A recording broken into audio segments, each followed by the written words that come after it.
We are back with this week's reading from the Messianic Jewish Family Bible, Tree of Life Version, TLV, and we have been reading Leviticus. And this is pretty long reading. We are in Leviticus, but we are already at chapter 13. We're doing actually the introduction this week of Leviticus to chapters 1 through 15. So we're covering a wide territory. So we're going to continue now with chapter 13, Ze'arat, which is spelled TZA apostrophe ARAT, and that's supernatural skin disease. It is leprosy, and that's the Hebrew name for it.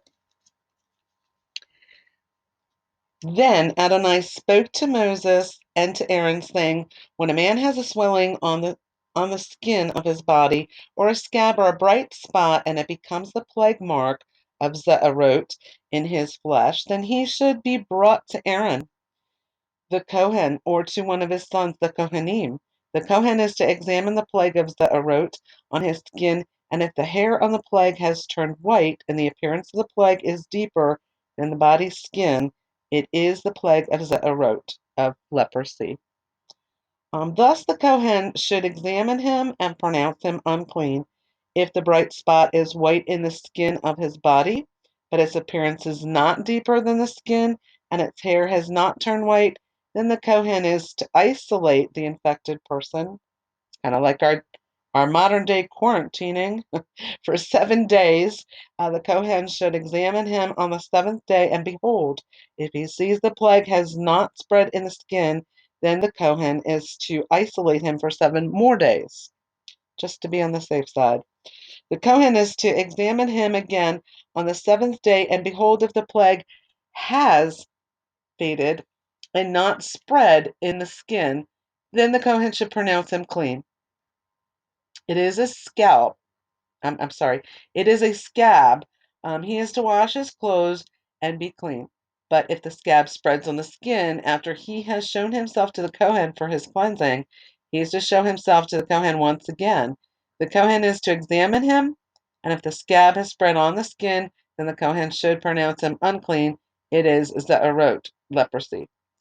When one has a plague of leprosy, he is to be brought to the Kohen. The Kohen is to examine him, and behold, if there is a white swelling in the skin, and it has turned the hair white, and if there is a raw flesh in the swelling, it is a chronic leprosy, Ze'arot, in the skin of his flesh. And the Kohen is to pronounce him unclean. He is to isolate him, for he is unclean. Suppose the Ze'arot breaks out above the flesh, and so far as it all appears in the eyes of the Kohen covers all the skin of the infected person from his head to his feet. Then the Kohen will see, and behold, if the Ze'arot has covered all of his body, he is to pronounce him clean of the plague. Since it has all turned white, he is clean. But whenever raw flesh appears upon him, he will be unclean. The Kohen is to examine the raw flesh and pronounce him unclean. The raw flesh is unclean, it is Ze'arot. Or if the raw flesh changes and turns white, then he must come to the Kohen. The Kohen is to examine him, and behold, if the plague has turned white, then the Kohen shall pronounce him clean. Of the plague he is clean. When the body has a boil on its skin and it is healed, but in the place of the boil there is a white swelling or a bright reddish white spot, then it should be shown to the Kohen. The Kohen is to examine it, and behold, if its appearance is lower than the skin, and the hair has turned white, then the Kohen is to pronounce him unclean. It is a plague of Ze'arot that has broken out within the boil. But if the Kohen examines it and sees there are no white hairs within it, and it is not deeper than the skin but is faded, then the Kohen is to isolate him 7 days. If it spreads in the skin, then the Kohen is to pronounce him unclean. It is a plague. But if the bright spot stays in its place and is not spread, it is merely the scar from the boil. Then the Kohen is to pronounce him clean. Or suppose the body has a burn from fire on its skin and the raw flesh of the burn becomes a bright spot, reddish white, then the Kohen is to examine it, and behold, if the hair in the bright spot has turned white and its appearance is deeper than the skin, it is the arot. It has broken out in the burning, and the Kohen is to pronounce him unclean. It is the plague of the arot, of leprosy. But if the Kohen examines it and sees there is no white hair in the bright spot, and it is not lower than the skin, but it is faded, then the Kohen is to isolate him 7 days. The Kohen is to examine him on the seventh day. If it has spread in the skin, then the Kohen is to pronounce him unclean. It is the plague of leprosy. If the bright spot stays in its place, and has not spread in the skin, but is faded, it is the swelling from the burn, and the Kohen should pronounce him clean, for it is merely a scar from the burn. When a man or woman has a plague on the head or on the chin, then the Kohen is to examine the plague, and behold, if its appearance is deeper than the skin or the hair in it is yellow and thin, then the Kohen is to pronounce him unclean. It is a scab, the arot, or the head or the chin, of the head or the chin. If the Kohen examines in the plague of the scab, and behold, its appearance is no deeper than the skin, and there is no black hair within, then the Kohen is to isolate the person infected with the scab for 7 days. On the seventh day, the Kohen is to examine the plague, and behold, if the scab has not spread, there is no yellow hair in it, and the appearance of the scab is no deeper than the skin, then he shall be shaved, but he is not to shave the scab. The Kohen is then to isolate the one who has the scab for 7 more days. On the seventh day, the Kohen is to examine the scab, and behold, if the scab has not spread in the skin, and its appearance is no deeper than the skin, then the Kohen should pronounce him clean. He is to wash his clothes and be clean. But if the scab spreads in the skin after his cleansing, then the Kohen is to examine him, and behold, if the scab has spread in the skin, the Kohen may not look for the yellow hair. He is unclean. But if he sees the scab is stopped and black hair has grown in it, the scab is healed and he is clean. The Kohen shall pronounce him clean. Suppose a man or a woman has bright spots on the skin of the body, bright white spots. Then the Kohen is to examine them, and behold, if the bright spots in the skin of their body are a dull white, it is a harmless rash broken out in the skin, he is clean. Well, in biblical times, leprosy was really serious. It was very serious, and it spread very quickly. God was actually setting the standards on how to actually handle things that were that contagious. So he was giving that instruction. And now we have modern day, like I said, modern day quarantining people that are very contagious with different kinds of illnesses and diseases that are contagious. So the next heading is baldness is clean. If a man's hair has fallen from his head, he is bald, he is clean. Or if the borders of his face become bald, his forehead is bald, he is clean.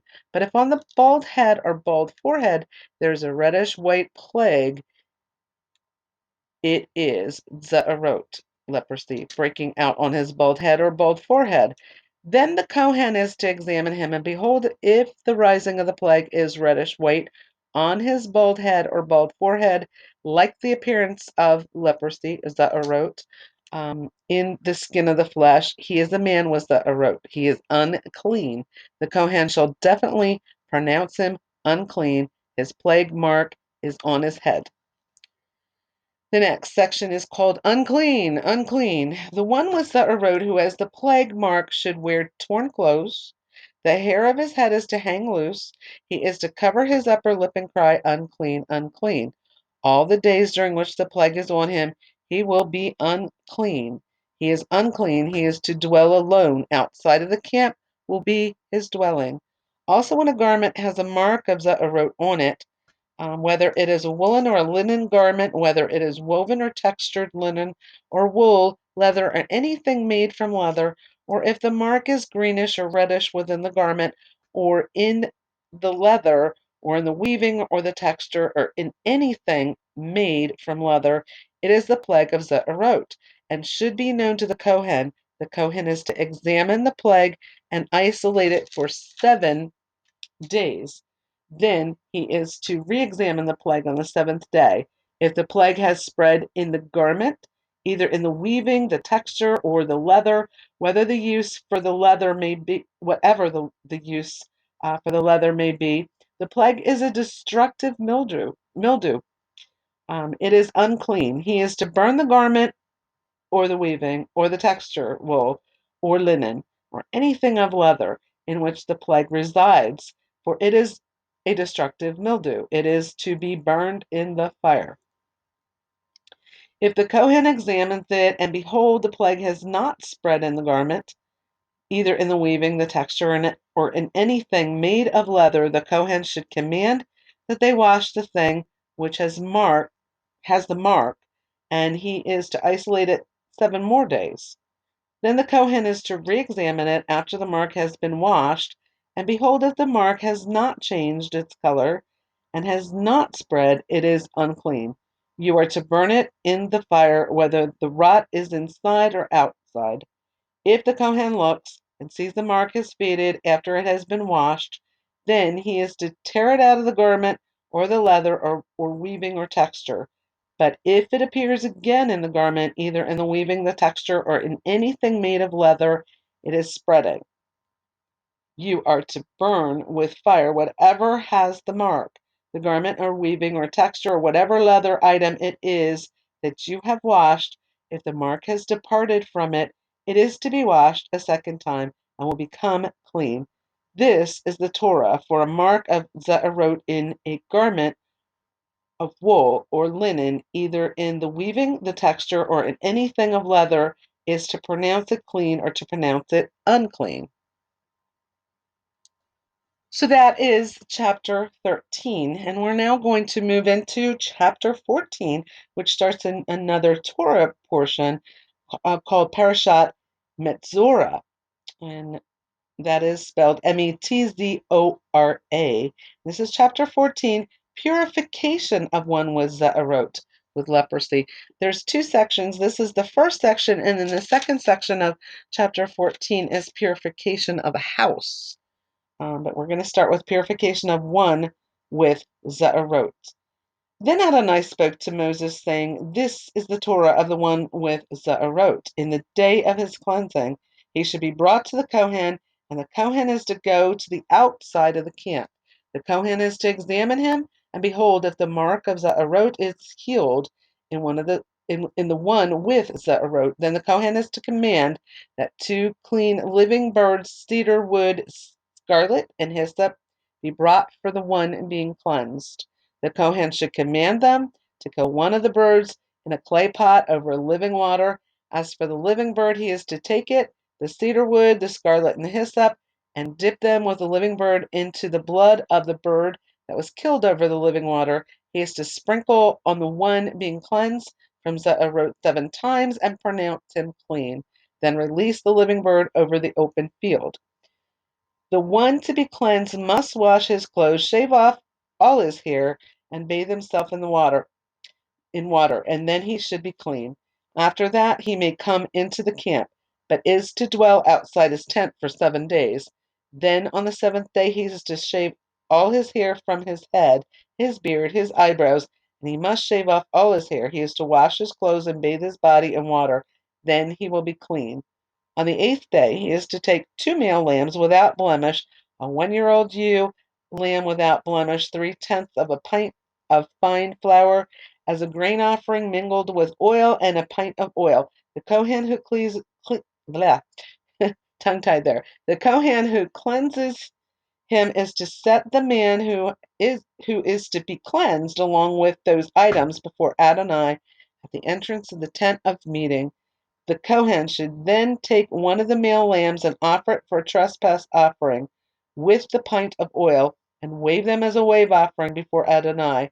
Then he is to slaughter the male lamb in the place where they slaughter the sin offering and the burnt offering in the sanctuary area, for the sin offering, like the trespass offering, belongs to the Kohen.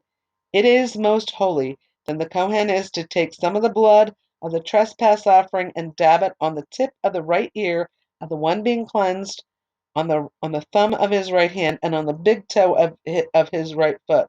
The Kohen should then take some of the pint of oil and pour it into the palm of his own left hand. He is to dip his right finger in the oil that is in his left hand, and sprinkle some of the oil with his finger 7 times before Adonai.